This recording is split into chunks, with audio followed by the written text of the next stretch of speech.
Film की शुरुआत एक सुनसान माइनिंग एरिया से होती है, जहां कुछ मजदूर गहराई में खुदाई करने में लगे होते हैं और तभी जमीन के नीचे से कोई अजीब रेडिएशन निकल रहा होता है। ये देखकर वहां मौजूद सभी लोग हैरान रह जाते हैं। इस चीज को जांच करने के लिए साइंस डॉक्टर को बुलाया जाता है, क्योंकि ऐसा सिग्नल उन्होंने पहले कभी नहीं देखा था। वो व्यक्ति डॉक्टर को बताता है कि दरअसल खुदाई के दौरान मजदूरों को जमीन के नीचे से कुछ अजीब रेडिएशन के संकेत मिले हैं। ये सुनते ही डॉक्टर काफी उत्साहित हो जाता है। उसे लगता है कि शायद वहाँ यूरेनियम का भंडार छिपा हुआ है।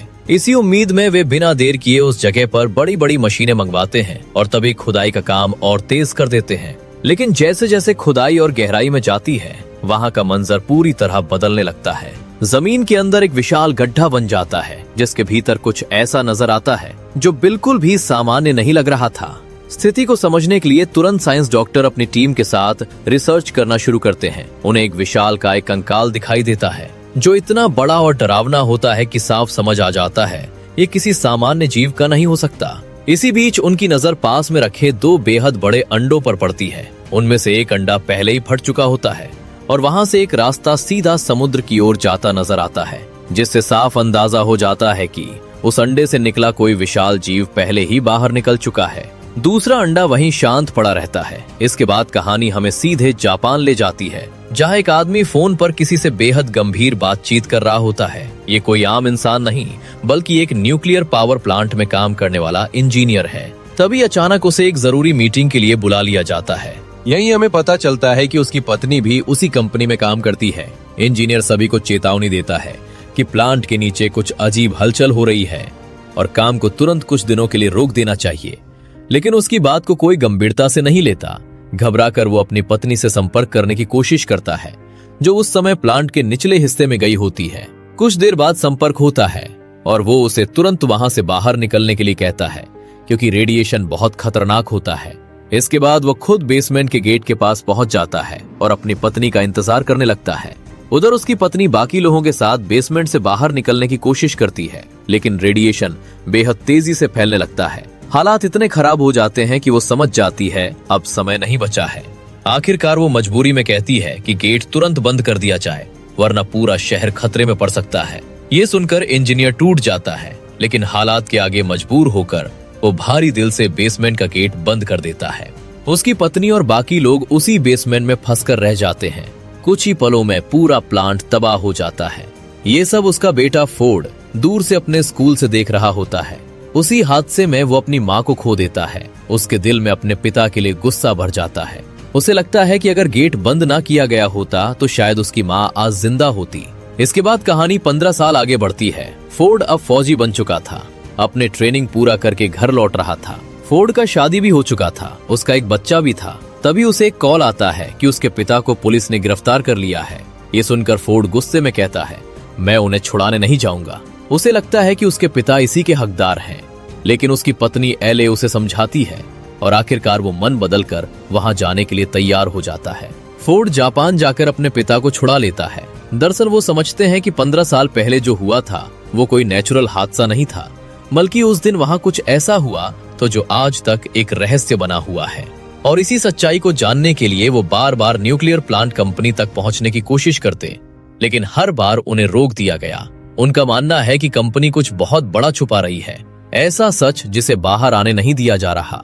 पिछले कई सालों से वो इस रहस्य को समझने की कोशिश कर रहे हैं, लेकिन उनके पास ऐसा कोई ठोस सबूत नहीं है जिससे वो किसी को यकीन दिला सके। वो कहते हैं, मेरे पास जितने सबूत हैं वो सब पुराने घर पर हैं। बस एक बार सबूत इकट्ठा कर लूं, फिर मैं सब कुछ साबित कर सकता हूं। अब ये सब सुनने के बाद भी फोर्ड को अपने पिता की बातों पर भरोसा नहीं होता, लेकिन कहीं ना कहीं उसके मन में एक शक जरूर पैदा हो जाता है और शायद इसी शक के चलते वो अपने पिता के साथ उस पुराने घर जाने के लिए तैयार हो जाता है। फोर्ड 15 साल बाद अपने पुराने शहर लौटता है, लेकिन वहाँ पूरा इलाका सील कर दिया गया होता है। लोगों का मानना है कि वहाँ आज भी खतरनाक जहरीली गैस और रेडिएशन मौजूद है। वहाँ पहुंचकर फोर्ड और उनके पिता नोटिस करते हैं कि जानवर नॉर्मल सरवाइव कर पा रहे हैं। अगर जानवर नॉर्मल सरवाइव कर पा रहे हैं तो इंसान भी कर पाएंगे। और तभी तुरंत मार्क्स हटता है और पता चलता है कि यहाँ तो सब नॉर्मल है, कोई जहरीली गैस नहीं, कोई रेडिएशन नहीं। यानी सरकार अभी भी लोगों को बेवकूफ बना रही थी। इसके बाद दोनों अपने पुराने घर पहुँचते हैं, जहाँ इंजीनियर को अपनी वाइफ की पुरानी तस्वीरें मिलती हैं,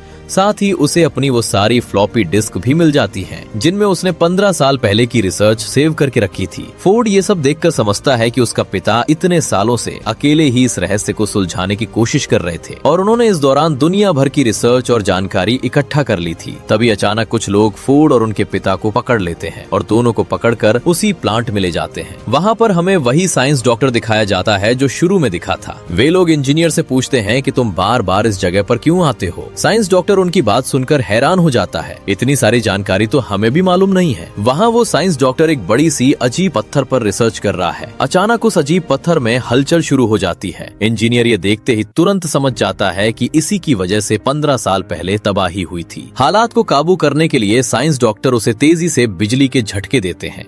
जैसे ही बिजली के झटके उस अजीब पत्थर पर पड़ते हैं, पत्थर टूट जाती है और उसमें से एक अजीब जीव निकलता है। निकलते ही वो तबाही शुरू कर देता है। तभी हमें पता चलता है कि वो एक म्यूटो है, जो एक खतरनाक प्राचीन जीव है जो लाखों सालों से धरती के अंदर छिपा हुआ था और वो रेडिएशन और जहरीली गैस को खाकर जिंदा था। जैसे ही उसका पेट भरा वो जाग जाता है और म्यूटो के बहुत बड़े बड़े पंख होते हैं और वो वहाँ से उड़ जाता है। अगले दिन वहाँ नेवी के कैप्टन आते हैं और साइंस डॉक्टर को अपने साथ चलने को कहते हैं। साइंस डॉक्टर इंजीनियर और उसके बेटे को भी साथ ले लेते हैं, लेकिन उस हादसे के दौरान इंजीनियर को गहरी चोट लग जाती है। साइंस डॉक्टर उसे इसलिए साथ लेते हैं क्योंकि इस क्रिएचर के बारे में सबसे ज्यादा इंजीनियर को ही पता है। वहाँ पहुंचकर वे नेवी हेड से बात करते हैं। हेड गुस्से में पूछता है कि अगर ये सब पता था तो छुपाया क्यों गया। फोर्ड कहता है कि मेरे पिता हमेशा जिक्र किया करते थे कि यहाँ पर कोई चीज है जो हमसे संपर्क करने की कोशिश कर रही है, लेकिन मैं उनकी बातों पर विश्वास नहीं करता था और वो बस बोलते रहते थे। तभी सबको समझ आता है कि फोर्ड के पिता जिस चीज का जिक्र कर रहे थे वो म्यूटो ही है। हेड अपने सारे सैनिकों को आदेश देता है कि उस क्रिएचर को खोजा जाए। कुछ देर बाद पता चलता है कि वो एक घने जंगल में है। जैसे ही वे वहाँ पहुँचते हैं तो म्यूटो वहाँ से जा चुका होता है। इसी दौरान हम देखते हैं कि इंजीनियर की डेथ हो जाती है। ये सुनकर सभी लोग हैरान रह जाते हैं। तभी उन्हें एक कॉल आती है कि समुद्र से अजीब रेडिएशन आ रही है और तभी समुद्र से एक बहुत बड़ा सैलाब उठता है। ये देखकर लोग भागने लगते हैं क्योंकि ये कोई आम लहर नहीं थी और तभी एक विशाल गॉडजिला समुद्र से बाहर निकलता है, जिसे देखकर लोग दहशत में आ जाते हैं। तभी टीवी पर देखते हैं कि गॉडजिला के डर से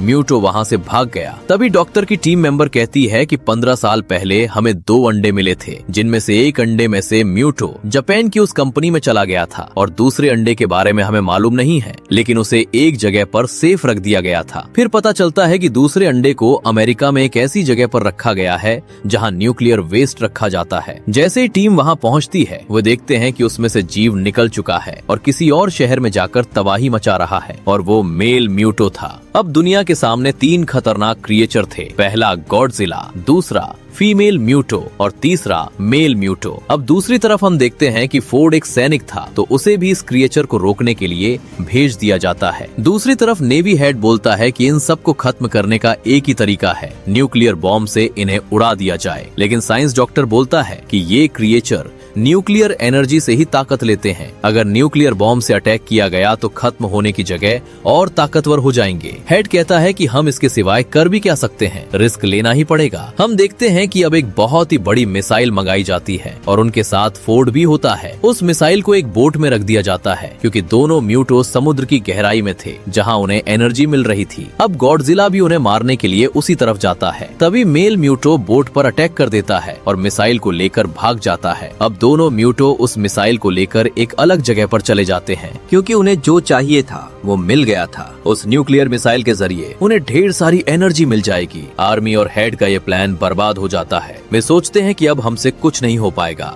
अब हमें शायद गॉडजिला ही बचा सकता है। अब दोनों म्यूटो पूरे शहर में तबाही मचा रहे थे और तभी गॉडजिला भी वहाँ पहुँच जाता है और गॉडजिला और मेल म्यूटो आपस में लड़ने लगते हैं। यहाँ पर मेल म्यूटो था, इसलिए गॉडजिला उसे आसानी से लड़ पा रहा था। जैसे ही गॉडजिला उसे मारने ही वाला होता है, तभी फीमेल म्यूटो गॉडजिला पर अटैक कर देती है। अब गॉडजिला इन दोनों से अकेला ही लड़ रहा था और दोनों म्यूटो गॉडजिला पर काफी भारी पड़ रहे। उधर आर्मी की टीम न्यूक्लियर बॉम्ब की तरफ जाती है जहां फोर्ड नजर आता है। फीमेल म्यूटो के ढेर सारे बच्चे। ये देखकर फोर्ड हैरान हो जाता है। वो सोचता है कि अगर ये अंडे फूट गए तो दुनिया के लिए बहुत खतरनाक होगा। तभी उसका ध्यान वहाँ पर एक पलटी हुई गाड़ी पर जाता है और वो उसके तेल का इस्तेमाल कर वहाँ एक बहुत बड़ा धमाका कर देता है। एक ही पल में पूरा इलाका आग की लपटों में आ जाता है और सारे अंडे जल जाते हैं। ये देखकर फीमेल म्यूटो गुस्से से पागल हो जाती है और वो गॉडजिला से दूर हो जाती है। इसी का फायदा उठाकर गॉडजिला मेल म्यूटो पर जोरदार वार करता है, फिर एक बार पूंछ से जोरदार हमला करता है। इस बार मेल म्यूटो एक बिल्डिंग से टकराता है और वो बिल्डिंग उसके ऊपर गिर जाती है, जिसकी वजह से मेल म्यूटो की वही कहानी खत्म हो जाती है। लेकिन खतरा अभी खत्म नहीं हुआ था, क्योंकि फीमेल म्यूटो अपने अंडों का बदला लेने के लिए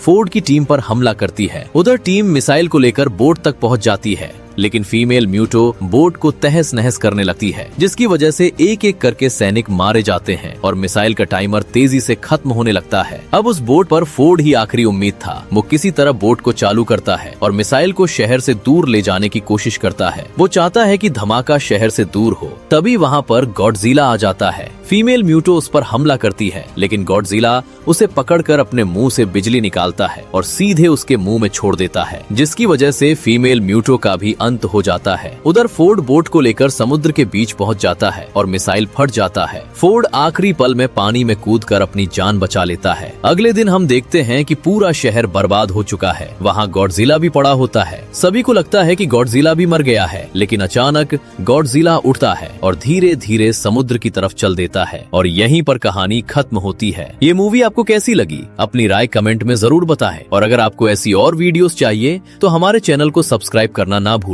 बाकी राधे राधे, मिलते हैं नेक्स्ट वीडियो।